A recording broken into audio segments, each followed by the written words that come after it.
기도하겠습니다. 오늘도 우리의 모든 것을 다 아시는 주님 앞에 나아갑니다. 주님 앞에는 큰 기쁨과 평안, 안식만이 있는 것을 알고 그 큰 사랑 얻고자 주의 발 앞에 머리를 조아립니다. 보혈의 능력으로 저희들의 심령을 감화하시고 새롭고 산 길을 보여주셔서 주님 앞에 나아가도록, 주님을 닮아가도록, 주님을 더욱더 사랑하도록 저희들의 삶을 인도하여 주시옵소서. 예수님 이름으로 기도합니다. 하나님 말씀 보시겠습니다. 요한복음 2장입니다. 1절에서 11절 같이 읽겠습니다. 사흘째 되던 날 갈릴리 가나에 혼례가 있어 예수의 어머니도 거기 계시고 예수와 그 제자들도 혼례의 청함을 받았더니 포도주가 떨어진지라. 예수의 어머니가 예수에게 이르되 저들에게 포도주가 없다 하니 예수께서 이르시되 여자여 나와 무슨 상관이 있나이까? 내 때가 아직 이르지 아니하였나이다. 그의 어머니가 하인들에게 이르되 너희에게 무슨 말씀을 하시든지 그대로 하라 하니라. 거기에 유대인의 정결 예식을 따라 두세 통 드는 돌 항아리 6이 놓였는지라. 예수께서 그들에게 이르시되 항아리에 물을 채우라 하신즉 아귀까지 채우니 이제는 떠서 연회장에게 갖다 주라 하시매 갖다 주었더니 연회장은 물로 된 포도주를 맛보고도 어디서 났는지 알지 못하되 물떠온 하인들은 알더라. 연회장이 신랑을 불러 말하되 사람마다 먼저 좋은 포도주를 내고 취한 후에 낮은 것을 내거늘 그대는 지금까지 좋은 포도주를 두었도다 하니라. 예수께서 이 첫 표적을 갈릴리 가나에서 행하여 그의 영광을 나타내시매 제자들이 그를 믿으니라. 읽은 말씀을 가지고 무슨 말씀을 하시든지 그대로 하라 라는 제목으로 말씀을 나누겠습니다.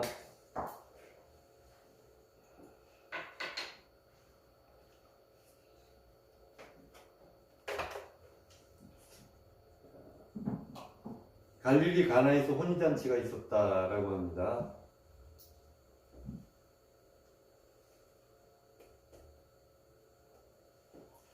예수의 어머니도 거기 계시고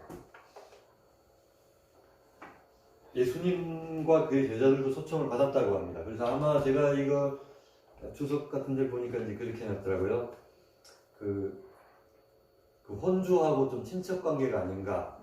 성경에는 아무 언급이 없습니다만 이제 추측입니다. 그래서 예수님 어머니와 또 예수님도 같이 다 초청을 받았고 제자들도 함께 그 자리에 갔습니다.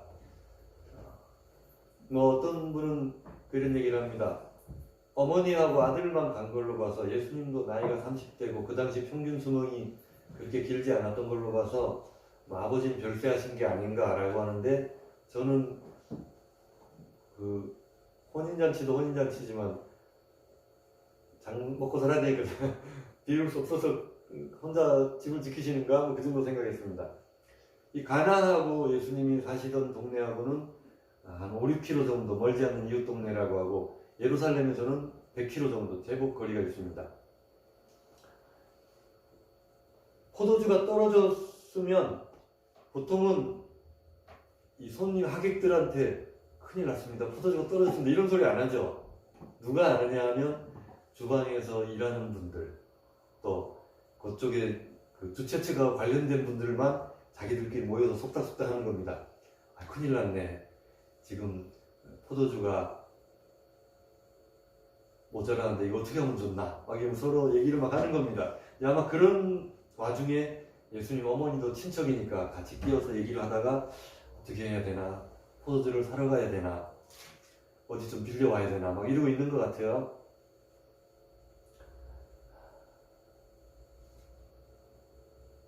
이게 이제 우리 요즘 결혼식하고는 그 당시하고는 조금 풍습이 다릅니다. 우리는 뭐 식장에 들어가면 30분, 교회 같은 데서 해도 길어야 1시간. 그런데 그 당시에는 결혼식을 일주일을 한답니다. 그래서 밤으로 이렇게 낮에 덥고 하니까 밤으로 주로 뭐 하객들하고 막 이 포도주가 뭐 술을 막 부어라 마시라 이게 아니고 그 당시에는 그 우리나라는 물이 이렇게 수돗물도 바로 마셔도 되고 이렇지만 그 중동 지방이나 유럽 지역은 막 석회가 섞여서 나온다 하더라고요, 물에서. 그래서 이 물을 바로 마시기는 좀 문제가 있습니다. 당시 무슨 정수기가 발달한 것도 아니고. 그래서 독일에서 맥주를 응용하듯이 이 동네에서는 포도주를 물 대신에 많이 드신 모양이에요.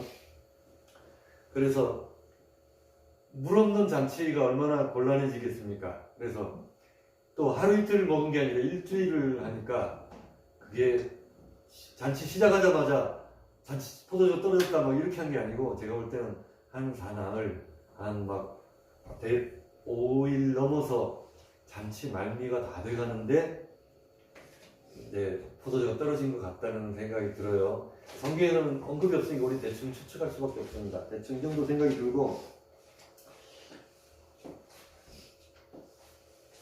떨어졌으면 이제 정상적인 생각으로는 포도주가 떨어졌다 그러면 이제 일꾼들을 보내야죠. 가서 뭐 어디로 빌려오든지 사오든지 돈은 얼마든지 줄 테니까 좀 구해와라 하고 이제 사람들을 백방으로 보내야 정상입니다. 그런데 이제 포도주가 다 돼가고 얼마 안 남았다는 것을 예수님 어머니가 아는 즉시로 예수님한테 가서 얘기를 한 것 같아요.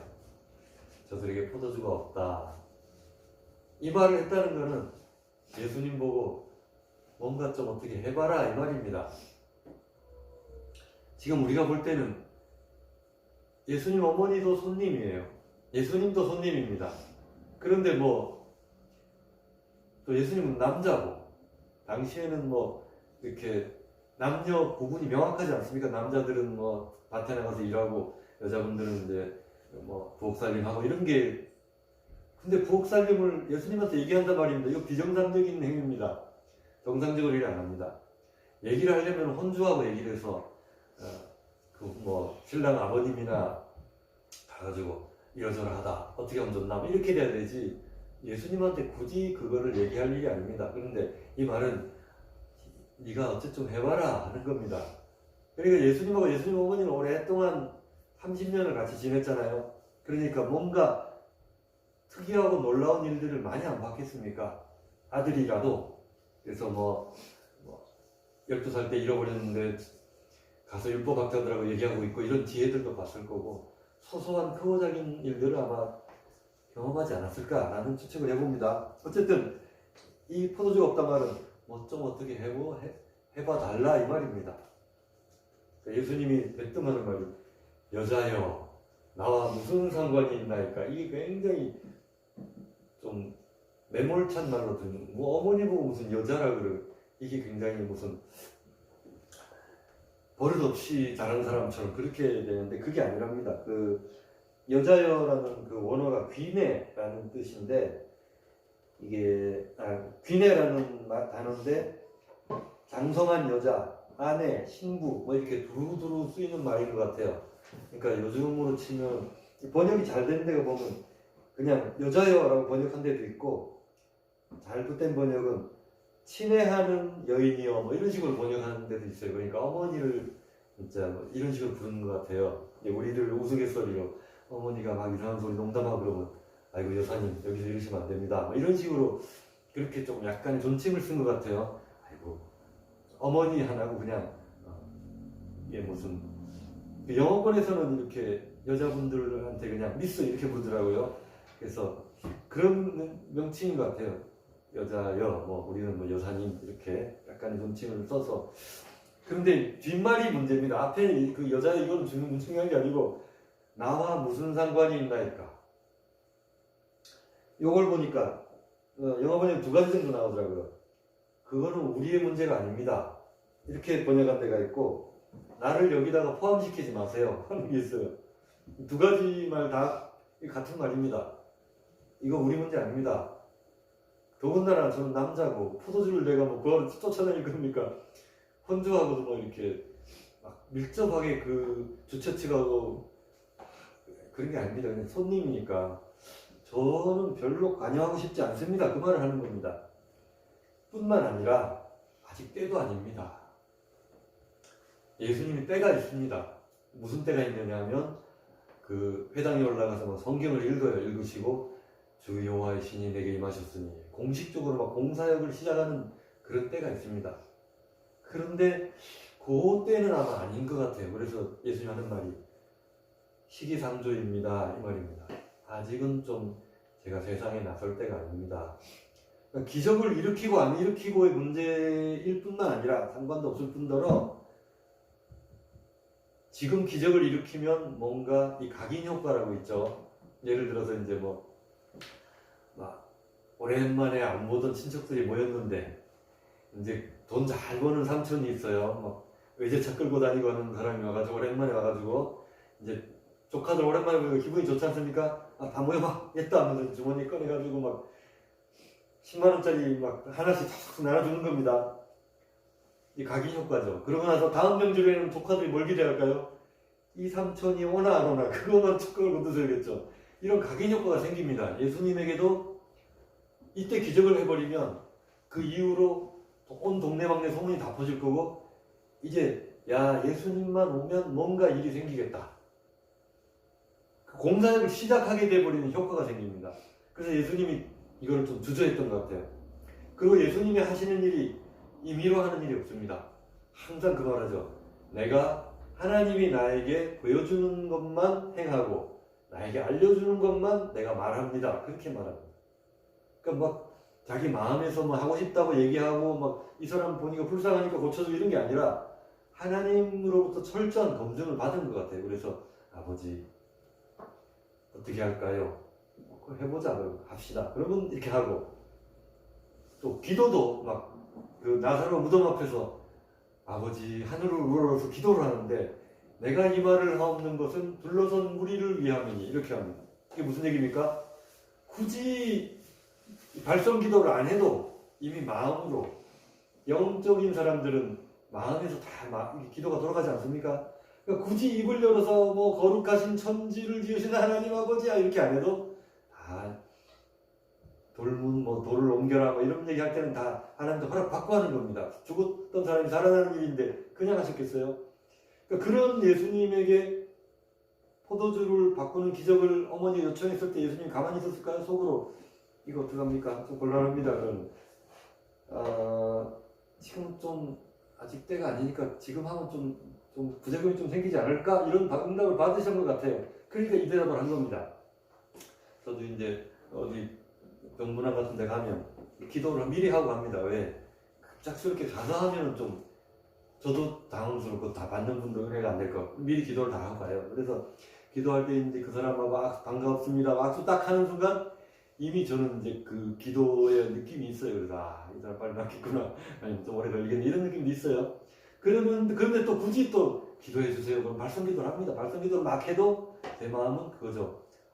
이 사람은 회개부터 해야 되는데 이런 생각도 기도하면서도 주님이 낫겠다고 하셨는데 뭐 굳이 또 이렇게 줘야 하면서 계속 앉아가지고 그래 안 하셔도 다 나설 건데 이런 마음이 있어요. 이제 그런 거죠. 이제 그러나 이제 발성기도 그래도 하잖아요. 왜? 덕을 위해서 저만 흥분하게 끼치면 안 되니까 그런 경우가 있는데 주님도 그러신 것 같아요. 이때가 아닙니다. 어머니 보고 하신 얘기도 굳이 여자라는 표현을 쓴 것도 아니 지금 때를 왜 구분을 못하냐고 어머니 지금 그런 때는 아닙니다. 지금 제가 나설 때 아닙니다. X자를 딱 끈 겁니다. 그런데 어머니가 하인들에게 얘기하죠. 이거를 우리 말로 보면 설레발친다 그래요. 막 오버하는 겁니다. 나서가지고 예수님이 아니라고 안 된다고 옷자락을 잡았는데 뭐라고 그러냐면 무슨 말씀을 하시는지 그대로 이게 오늘 제목입니다. 저는 이것을 담대한 기도라고 제목을 지어봤어요. 그리고 이제 이것을 제가 이렇게 말씀을 묵상하다가 어깨를 들이미는 기도라고 제가 저 혼자 정해봤어요. 이게 뭐냐면 문이 굳게 닫혀 있습니다. 아주 큰 성문 같은 문이 닫혀 있어요. 근데 아이가 그 문을 열 수 있습니까? 못 열어요. 힘이 없습니다. 그 어디 요즘 제가 어디 무슨 햄버거 가게 이런 데 갔는데 요즘은 문을 아주 크게 유리문을 굉장히 크고 철문에다가 유리문 큰 거 해가지고 제가 나름 어른이잖아요. 이렇게 밀어도 이게 꼼짝을 안 해요. 그래서 두 손을 잡고 확 밀어야 문이 확 열립니다. 그래서 야, 애기들은 못 들어오겠는데 이러고 있었습니다. 그런 느낌이에요. 그게 애들은 어떻게 합니까? 손으로 안 되니까 몸으로 이래가지고 이렇게 밀어야 문이 이렇게 열릴까 말까 그런 문입니다. 그 일을 누가 했냐면 예수님 어머니가 한 겁니다. 이제 밀고 들어간 거예요. 예수님 안 된다고 했어요. 예수님도 안 된다고 하고 저 위에 계신 하나님도 뭐라고 했을까요? 아직 때가 아니니까 좀 자제하자라고 했어요. 예수님이 누구십니까? 하나님 아들입니다. 아들을 붙여서 그렇지 그는 근본 하나님의 본체시나 그냥 하나님이세요. 성부 하나님이나 성자 하나님이나 둘 다 하나님입니다. 성부는 높고 성자는 낮아요? 아닙니다. 동등하십니다. 그와 동등됨을 취할 것을 여기지 아니하시고 자기를 비워 종의 형체를 가지사 하나님 자리에서 인간의 자리로 내려오신 겁니다. 그러니까 지금 비록 인간의 자리로 내려와 있지만 그분 하나님이십니다. 마리아가 그걸 모를 리 없어요. 그런데 마리아는 하나님의 뜻을 거역하는 기도를 합니다. 지금 거역하는 기도가 아니라 거역하는 말과 행동을 합니다. 종들한테 이거 월권 아닙니까? 하나님이 안 돼 했는데 종들한테 야 봐봐라 이분이 뭐 시키는데 다 해라 이만 한 겁니다. 네, 지금 이 물을 채운 사람들 보니까 그 둘로스라고 노예를 부를 때 쓰는 둘로스가 아니고 일꾼들 좀 와서 도와주는 사람들. 요즘으로 치면은 뭐 장례식장 가면 이렇게 어머니들 와가지고 이렇게 막 음식하고 날르고 하는 그런 분들 있잖아요. 그런 정도로 생각하시면 됩니다. 알바를 도우는지 모르겠어요. 그래서 종들이 아니에요. 그러니까 막 어머니가 명령할 수 있는 이런 상황은 아닙니다. 그러니까 아마도 이렇게 좀 어떤 주석가는 신신당부했다 뭐 이렇게 얘기를 해요. 제발 좀 이 사람이 말하는 걸 그대로 좀 해달라라고 합니다. 그리고 그대로 순종이 갑니다. 그래서 물을 채우라 하니까 채웁니다. 어디다 채웠냐면 유대인의 정결 예식. 유대인들의 집에는 그 들어오고 나갈 때 항아리를 하나 놔둬가지고 손발을 씻게 합니다. 그래서 어디든지 이렇게 손을 발을 씻지 않고는 먹지 못하도록 그렇게 규정해 둔 게 씻는 게 있는 것 같아요. 그래서 이 정결 예식이라고 부르는데 예수님이 씻지 않은 손으로 제자들이 먹는 것을 보고 막 바리새인들이 굉장히 질타하는 내용도 나옵니다. 그래서 두세 통 드는 돌항아리가 6개가 잔치집이니까 이게 하나만 2개만 놔두면 사람들이 들어오고 나갈 때 몰리잖아요. 그래서 많이 갖다 놓은 것 같아요. 빌려 갖다 놨는지 원래 있던 건지 모르겠지만 6개를 갖다 놨습니다. 이게 용량이 어떤가 하면 그 통 하나에 100리터 6개니까 600리터입니다. 1톤까지는 아니지만 반톤 이상 되는 물이 들어갈 수 있는 항아리를 갖다 놓은 거예요. 거기다 물을 아구까지 채웠다. 그러니까 이 포도주가 양이 어마어마한 거죠. 600리터니까 그 500ml 우리 요새 생수통 500ml로 하면 1200개가 나오는 분량이라고 합니다. 굉장히 많은 포도주로 변화시켰고 그 포도주가 또 제일 최고급 포도주를 만들어 버렸네. 그 뭐 포도주가 그 당시에는 기준이 어떤지 모르겠어요. 요즘은 오래된 포도주가 좋다고 1876년산 이러면서 하나에 몇천만 원 이런 얘기 하던데 그런 건 모르겠어요. 그 당시에는 갓 빚은 게 좋은 건지 오래된 게 좋은 건지는 모르겠으나 연회장이 딱 맛보더니 야 신랑을 불러요. 또 굳이 불러가지고 야 이 집은 이제 아마 그게 그 동네에서 이렇게 나이가 좀 지긋한 분이 이제 그런 연회장의 책임을 맡겠죠. 다른 집은 그 취하고 난 다음에는 정신 못 차리니까 물 탄다 그러잖아요.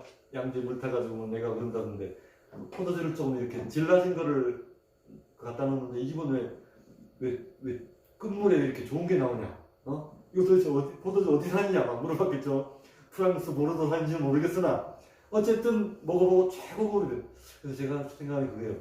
야 주님이 변화시키시면 적당히 안 하는구나. 최고급으로 만드시는구나.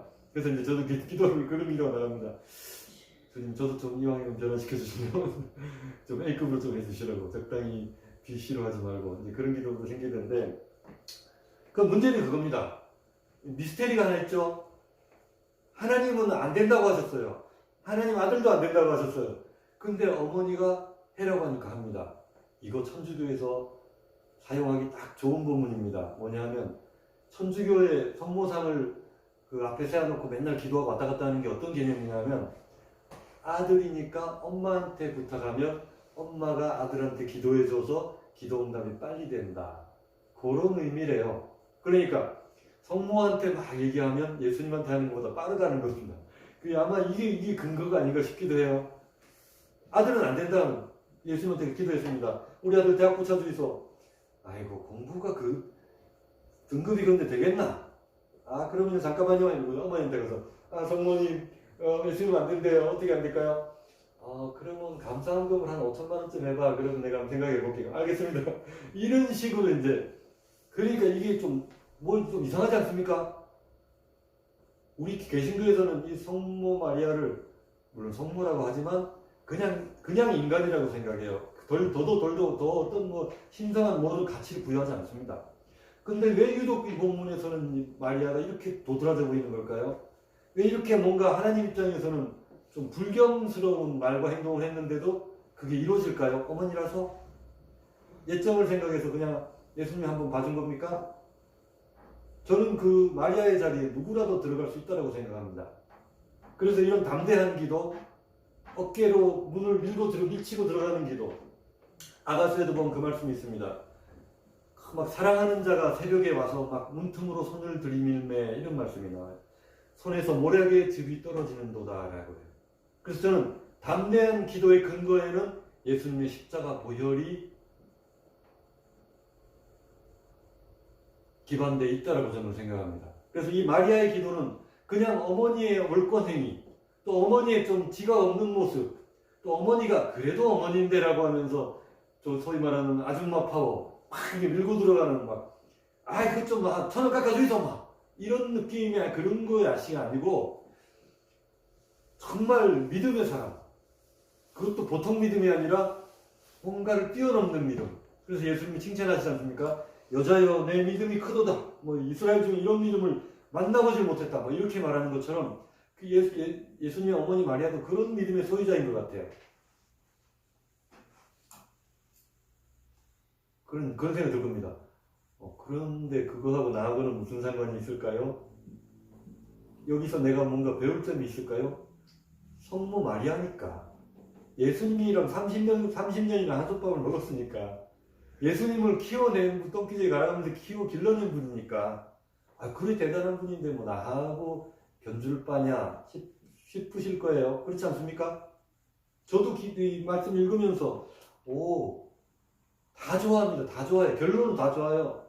손님들도 최고급 와인을 먹으니까 더더욱 그 흥취가 돋았을 거고, 이 연회장도 자기가 낸 건 알지만 이런 분위기가 좋으니까 자기 위신도 서고 신랑도 좋고 칭찬받고 다 좋아합니다. 안 좋은 사람이 없어요. 제자들은 그거 보고 믿었다고 합니다. 이 첫 표적을 보고 다 좋은데 뭐만 문제가 생기냐면 이래도 되나라는 물음표가 있는 겁니다. 어머니라고 이래도 되나? 어머니가 아니라면 그럼 일반 사람은 이렇게 해도 되나? 그러면 주님이 안 돼라고 했을 때 우리가 그럼 어떻게 해야 되나? 이런 신앙적인 문제까지 생기지 않습니까? 하나님께서 보실 때 그거는 좀 아닌데 라고 했는데 막 옷자락 붙들고 울고불고 일주일 금식하고 철회하고 그러면 하나님이 그럼 참 번거롭게 구네 하고 던져줄까요? 그런데 공교롭게도 주님이 예화를 그런 걸 들었어요. 불의한 재판관. 내가 이 여자를 봐서는 기도를 안 들을 건데 나를 계속 괴롭힐 테니까 들어주고 말자. 들어주고 해방되자. 이것도 있지 않습니까? 자녀들이 먹는 떡을 개에게 안 준다 그러는데 강아지들도 부스러기나 안 먹습니까? 이런 여인의 믿음도 있습니다. 그러니까 이게 유독 마리아만 행사한 일은 아니라는 겁니다. 수로보니 여인도 했습니다. 그 불의한 재판관의 비유에 나오는 그 사람도 했죠. 그러니까 이게 뭔가 좀 부자연스럽긴 한데 타당성이 있는 기도라는 겁니다. 자, 그러면 이제 우리의 삶에서 어려움이 닥칠 때, 결핍이 올 때, 포도주가 떨어지는 상황, 곤란하지 않습니까? 사막 지역에 날도 뜨겁고, 요즘처럼 수포 가면은 물건이 재 있는 그런 상황도 아니고, 만들어야 되고, 만든 집이 있는가 모르겠습니다만, 이 곤란한 상황, 우리 힘으로 어떻게 하기가 어려운 상황, 여기저기 갔는데 번번이 거절당한 상황, 잘 안 될 때, 그때 우리가 이 마리아의 기도를 한번 고려해 봄이 고려할 정도입니까? 급하면은 지푸라기로 잡는다고 마리아도 그랬으니까 저도 좀 해주세요 하고 한번 그 문을 막 두드려 볼 수 있지 않습니까? 보세요. 밤에 자는데 이미 내가 씻었고 누웠기 때문에 거기는 장판이 없었나 봐요. 발을 더럽힐 수가 없다. 그 침상만 해놓고 밑바닥에 흙이었나 봐요. 그러니까 내려가면 흙이 더럽혀서 또 씻어야 되니까 귀찮아 죽겠어. 왜 우리 집에 와서 그러냐. 옆집 가봐라고 안 하고. 그렇지만 친구됨을 인하여는 주지 아니할지라도 강청함을 인하여 주리라고 또 하십니다. 그래서 이게 담대한 기도는 강청하는 기도라고 이미 주님이 만들어 놓으신 기도입니다. 제가 새롭게 만든 기도가 아니고. 친구됨이란 건 뭡니까? 평소에 친하다는 얘기입니다. 기도도 하고 봉사도 하고 예배도 드리고 주님 앞에 말씀 보고 그런 사람인데, 그래서 이 사람의 기도를 들으신 게 아니라 옷자락을 막 붙드니까 좀 해주세요 하니까 아이고 그래 막 그럼 한번 해주지 라고 해주신다는 말입니다. 그러니까 이 기도가 여기에만 나오는 기도가 아닙니다. 많이 나와요. 그러니까 이겁니다. 하나님이 모세 앞에서 야 저것들 봐라 안 되겠다 너 잠깐 비켜봐 내가 그냥 싹 쓸어버릴게 그리고 너를 통해서 새로운 민족을 만들겠다는 모세가 어떻게 합니까? 하나님의 분명한 심판의 의지가 천명됐음에도 불구하고 옷자락을 붙들어서 어떻게 합니까? 그 주님의 뜻을 바꿉니다. 주님 그렇게 하시면 애국 사람들이 비웃습니다. 주님의 이름이 더럽혀지지 않습니까? 타당한 이유를 하나 딱 대니까 주님도 아 그래 네 말 듣고 보니 그러네 내가 이번은 참았지 이번은 넘어가자 이렇게 해서 넘어갑니다. 그러니까 주님의 보좌를 흔들 뿐만 아니라 주님의 뜻까지도 바꾸는 듯한 이런 기도. 사실은 이게 주님이 정말 원하시는 기도라는 이야기입니다. 그렇게 해라라고 자꾸 주님이 자꾸 옆에 찔러요. 안 돼. 근데 옆에서 카드를 이렇게 보여줘요. 이렇게 하면 되잖아 하고 싹 저로 집어넣는 느낌이에요. 좀 해보라. 해라고. 그래요. 막 병 나오면 병원 가면 되지 않습니까? 약국 가서 약 사먹으면 되지 않습니까? 근데 굳이 또 와가지고 막 병나게 해달라고 기도를 해. 그럼 어떻습니까? 너희 집 옆에 5분 거리에 병원 안 있나? 이렇게 안 하시고 그래? 그럼 뭐 약도 쓰고 뭐 좋은데 뭐 나도 좀 빨리 좀 원키더들 좀 도와줄게. 뭐 이런 느낌? 그런 것 같아요. 살만한 사람입니다. 집이. 살만한 사람이에요. 근데 이때는 또 이렇게 돈이 짜쳐. 그러면 주님 해결해 주세요. 그러고 야, 니 살만하잖아. 뭐 예금도 적리고 뭐도 있잖아. 이렇게 안 하시고 그래 네가 지금 굉장히 어려운 것 같은데 그렇게까지 하니까 내가 요번엔 좀 해결해 줄게. 그렇게 하시는 것 같아요. 그런 기도를 배우라고 은근히 지금 우리 등을 떠미는 것 같은 느낌이 듭니다. 뭘 부족하고 막 물 부족 국가가 돼가지고 막 목이 탁 들어가고 막 뭐 사흘만 물 없으면 죽을 것 같고 막 돈이 없어가지고 막 길바닥에 이런 게 아니지 않습니까? 작은 필요라도 주님 앞에 나아가서 아뢰기만 하면 그분의 옷자락을 붙들고 늘어지면 주님 들어주신단 말입니다. 그 목적이 있습니다. 목적이 뭐냐면 맨 마지막에 이 첫 표적을 인하여 제자들이 그를 믿으니라. 다 좋아합니다. 잔치자리 온 사람들 다 좋아했는데 그러나 맨 마지막에 그걸 두셨어요. 주님은 항상 믿음에 관심이 있습니다. 마지막 때에 믿음을 보겠느냐? 내가 다시 올 때 믿음을 보겠느냐? 그 말씀하시면 제자들에게 그 첫 표적을 보고 제자들이 믿으니라. 뭘 믿었습니까? 아 하나님 살아계시네. 하나님 물도 포도 만드시네. 그게 아닙니다. 예수님이 메시아이심을 이 사람들의 마음속에 담아서 갑니다. 그 결혼식장을 떠나는 발걸음, 제자들의 발걸음에는 아 예수님은 보통 분이 아니구나. 정말 이분이 하나님의 아들이구나. 이분이 오실 그 메시아구나 라는 것을 마음에 담고 갔습니다. 하나님이 이 기적을 허락한 유일한 목표는 제자들의 믿음이라는 것입니다. 그래서 우리의 삶에서 뭔가 해결이 안 되는 부분들이 해결되게 해주신 그 목적이 뭡니까? 하나님이 하나님 되심을 알라는 겁니다. 오늘 우리 마지막 찬양. 주가 주 되심을 알고 그걸 시인하라고, 거기에 감사하라고, 그 이름을 찬양하라고. 그래서 기적을 행하시는 겁니다. 그리고 그 기적을 하늘의 능력을 땅에 끌어내리도록 기도하라고 우리 등을 떠밀고 계십니다.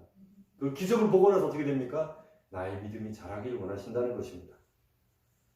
그래서 오늘 이 마리아의 담대한 기도, 강청하는 기도, 옷자락을 붙드는 기도, 이 기도를 바라보시면서 나도 그런 기도를 드리고 그 결과 나의 믿음이 자라나고 하나님의 밝은 빛 앞으로 한 걸음도 가까이 나아가게 되는 그런 은혜가 각 사람의 심령 가운데 임하시기를 주님의 이름으로 축원합니다. 기도하겠습니다. 오늘도 나의 연약과 어리석음을 아시면서도 지금까지 참아주시고 오래오래 지켜봐 주신 그 은혜에 감사를 드립니다. 믿음이 없어서 세상에 믿음을 보겠느냐라고 하신 말씀처럼 주님, 제가 믿음 있는 자가 되겠습니다. 저희 교회가 믿음을 행사하는 교회가 되겠습니다. 많은 사람들이 돈을 찾고 병원을 찾고 건강을 찾고 자신이 가진 무엇을 재능을 자랑할 때 우리는 주님의 살아계신 하나님의 하늘의 능력을 구하는 자들이 되어 주님을 바라보며 주님과 동행하며 주님께 더 가까이 나아가는 삶을 살기 원합니다. 지금은 주 예수 그리스도의 은혜와 아버지 하나님의 크고 놀라우신 사랑하심과 계획하심과 성령님의 감화 감동 위로 교통 충만, 지금도 귀 기울여 우리의 기도를 들으시는 그 은혜가 주 앞에 나와 기도하는 사랑하는 교회 교우들과 자녀들과 잃어버린 영혼들 머리 위에, 또 온라인으로 함께하는 모든 성도님들 머리 위에 영원토록 함께 계실지어다. 아멘.